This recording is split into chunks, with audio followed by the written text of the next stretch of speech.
جو بن دیکھے محمد کی غلامی کر رہے ہیں. یہ محمد کے وہ غلام ہیں جنہوں نے کانوں سے نبی کا فرمان سنا نہیں، صحابہ اور اہل بیت کو دیکھا نہیں. اگر بن دیکھے یہ محمد کریم کی غلامی میں جان دینے کے لیے کھڑے ہو گئے تو تیری ایک گولی سے فرق پڑتا ہی کتنا ہے؟ کیا فرق پڑے گا؟ اتنا ہی پڑے گا جتنا کالے کے ڈنگ سے ابو بکر کو پڑا تھا، بس اتنا ہی، اس سے زیادہ نہیں. اور جب رخ مصطفیٰ سامنے ہو تو ڈنگ کی اوقات ہی کیا ہے؟ رخ مصطفیٰ سامنے ہو ڈنگ کی حیثیت ہی کیا ہے؟ رخ مصطفیٰ کا پیرا ہو ڈنگ کی اوقات ہی کوئی نہیں. میں اپنے شہداء سے زبان حال سے پوچھتا ہوں، اے علماء کرام، اے شہداء ناموس صحابہ، اے چار چار سگے بھائیوں، ایک ہی وقت میں کراچی کی شاہراہوں پر جام شہادت نوش کرنے والوں، اے لاہور اور کراچی اور اسلام آباد کے شہداء، آپ نے جان قربان کر دی، بچوں کا خیال نہیں آیا، آپ نے جان قربان کر دی، دوستوں کا خیال نہیں آیا، آپ پر گولی چلی، آپ نے کنبے قبیلے کو نہیں دیکھا. مجھے شہداء کی ہر قبر جواب میں کہتی ہے رخ مصطفیٰ کو دیکھ کر صدیق نے ڈنگ کھائے تھے، پرواہ نہیں کی. صدیق کی وفاؤں کو دیکھ کر ہم نے بھی گولیاں کھائی تھی، پرواہ نہیں کی تھی.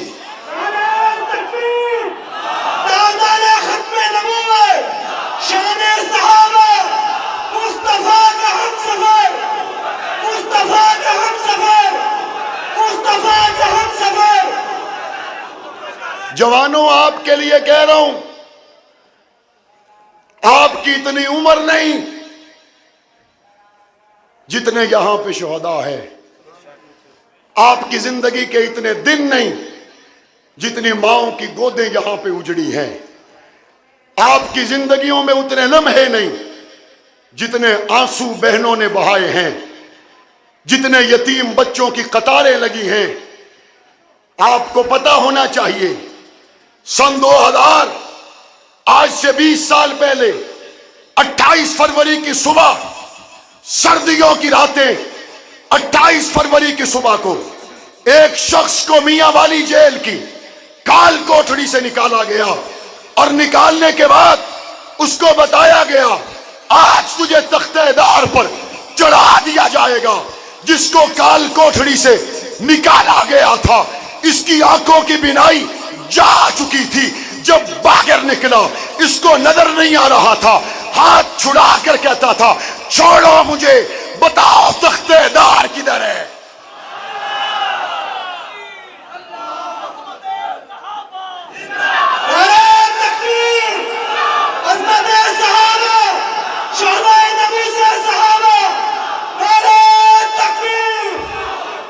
کہا بس مجھے بتاؤ تختہ دار کدھر ہے؟ انہوں نے کہا تم کیوں پوچھتے ہو؟ کہا جلدی سے تختہ دار پر پہنچ کر اس در میں داخل ہونا چاہتا ہوں جس در سے گزر کے آنکھیں بھی بینا ہو جائیں گی، آقا کا دیدار بھی ہو جائے گا. ان میں وہ لوگ بھی شامل ہیں جب کراچی کی شاہراہوں پر 4 سگے بھائیوں کو گولیوں کا نشانہ بنا دیا گیا. یہ چاروں شادی شدہ بھائی 9 بچے یتیم ہو گئے. ایک ہی گھر میں سگے 4 بھائیوں کے جنازے پہنچے، 4 عورتیں بیوہ ہوئی، 9 بچے یتیم ہوئے.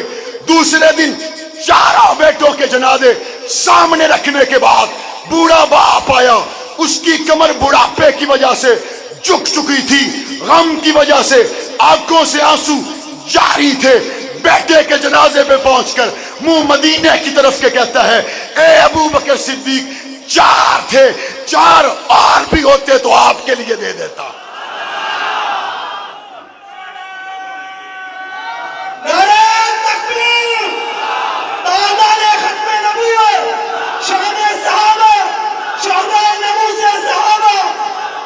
یہاں وہ بھی ہے، یہاں وہ بھی ہے جس کا تعلق میرے جنگ کی دھرتی سے ہے. اور اس کا نام خلیل ہے. ایک رات کا بیایا ہوا. حضرت حنظلہ ایک رات کے بیائے ہوئے تھے اور دوسرے دن شہید ہو گئے. یہ ایک رات کا بیایا ہوا، جھوٹے مقدمات میں اس کو پھنسا دیا گیا.